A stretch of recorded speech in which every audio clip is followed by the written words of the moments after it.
Hello my beautiful fragrance family, Dustin here, Fragrance Fan. Go ahead and do me a solid and click that like, comment, subscribe. Don't forget to hit that bell notification. I'm just going to keep on giving you guys these budget-friendly fragrance reviews, $40-ish and under range, and most of these are a lot less than that. Good number of these you find at your local rack stores, like the one I'm talking about today, the 2020 release, Amber Spicy from the house of Perry Ellis. You see it there all the time. Not necessarily this one. They just started popping up. Talking about Bold Red. Like I said, this thing came out in 2020 and I just recently started seeing this thing pop up, so I pulled the trigger on it. Every one of these bottles in this particular line are quite hefty. These are heavy bottles, big and kind of weird to hold in the hand. I got big hands, but these things are kind of wide and stuff. They all have a rubberized plastic atomizer lid that clicks very well into place, and the atomizer itself is on the slightly less side of average. Aside from the presentation, I'm going to go over most of the notes with you guys and let you know what I think about this thing and if it's worth the $24 that I picked it up for. In the top is red apple and finger lime. In the mid, you're going to get that ginger. In the base, oh, there's green notes also in the mid. In the base, you're going to get mahogany, tonka bean, musk. So when you first spray this on, when I first sprayed it on, it was a lot fresher than I had anticipated, being that it's a bold red fragrance.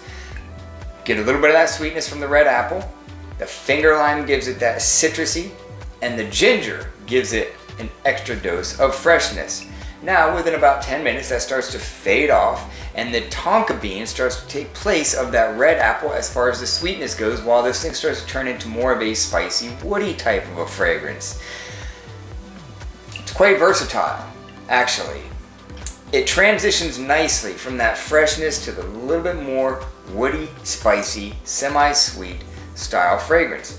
So I think this thing could be pretty much worn most of the year. The reason why I say it wouldn't be worn in the winter is because the projection and stuff isn't that far. It doesn't push off real hard. First spray, you might think that it will, but it kind of doesn't. The performance on this is right at that lower side of average for me, on my skin. I get about 4.5 hours out of it, which isn't bad, but usually these spicier, woodier, somewhat sweet fragrances tend to last a little bit longer, but this one doesn't. Same thing as the original, it just doesn't perform very good. But the scent profile alone, if it was stronger, would allow it to work pretty much all year, except for the really high heat. If you're going like above 95 degrees, this thing is probably going to get like a little bit tacky or whatever. But I mean, this thing is versatile. It's just one of those fragrances that works. Definitely office friendly.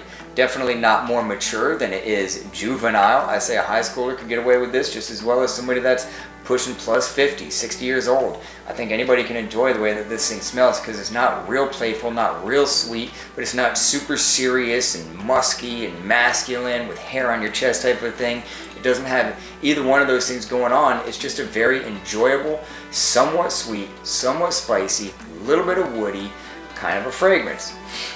Overall rating, I will give this a 6 because the scent profile alone would be like a 6.5, but because the performance drops a little bit below that average line, I dropped this down to a 6.0. If performance isn't an issue for you at all, go ahead and get this. If you don't know what to get somebody for a gift, you might want to get them something like this, because what do you get somebody that has absolutely everything? Well, there's like a million colognes. I have a bunch of fragrances, and if you want to give me a fragrance that I don't have, awesome. I'll be happy about it. So you can always get somebody a fragrance, and this is one of those ones that are inoffensive that they will probably enjoy. Might not knock their socks off, but they will enjoy it.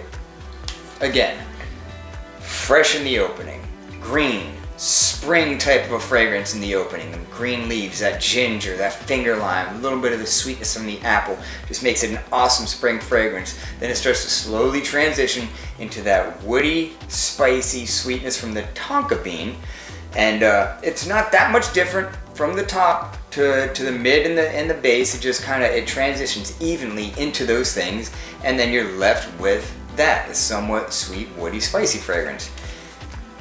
Nice smelling, above average smelling. I enjoy it. I'm gonna wear it more often when it gets a little bit cooler, and yeah, definitely something worth looking at anyhow. So that's my final thoughts on Perry Ellis's Bold Red. With that, I'm out. Y'all be blessed. Take care of yourself always. And until next time.